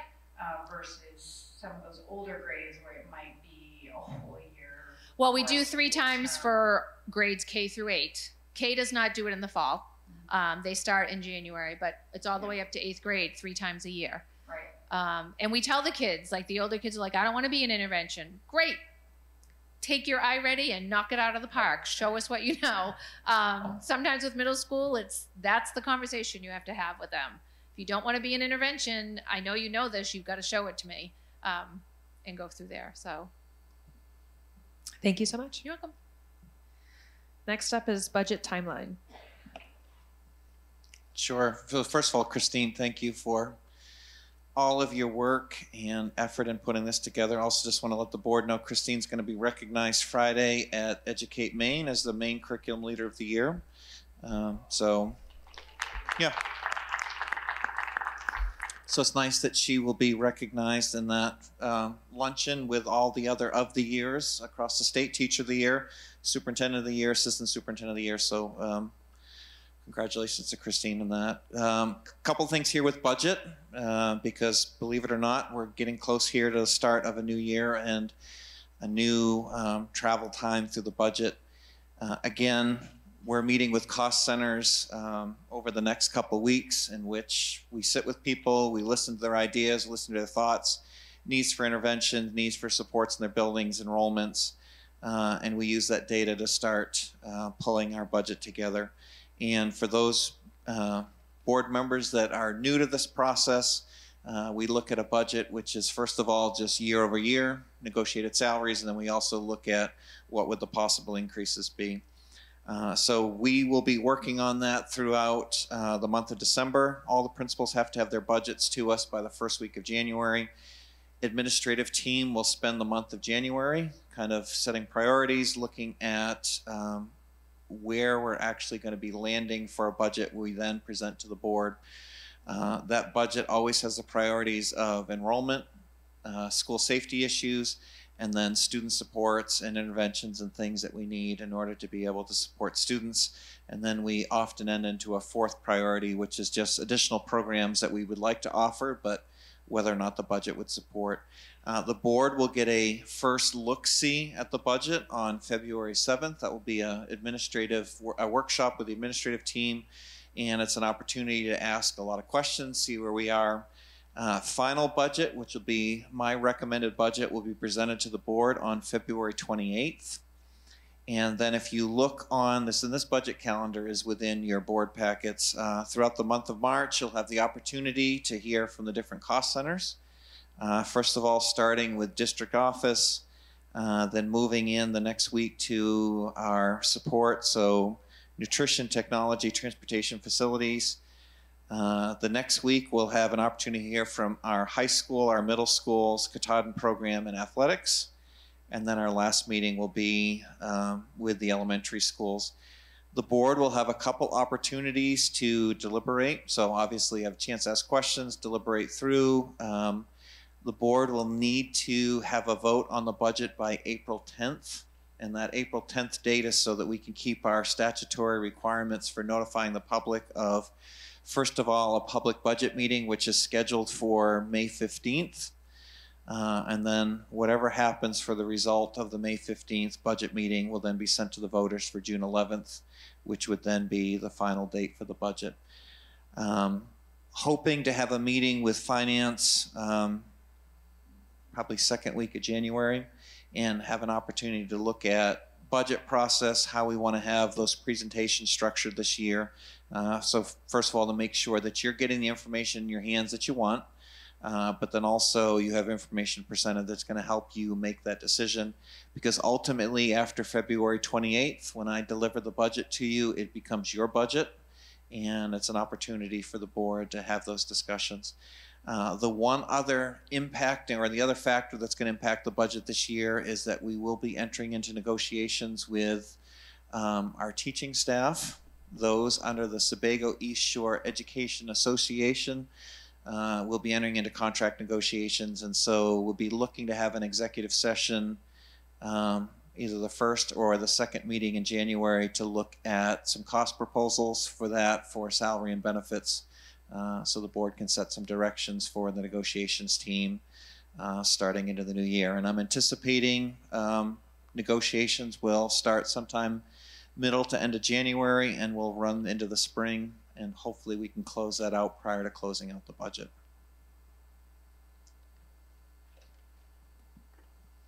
Questions on the budget timeline? Okay, may I have a motion to adjourn?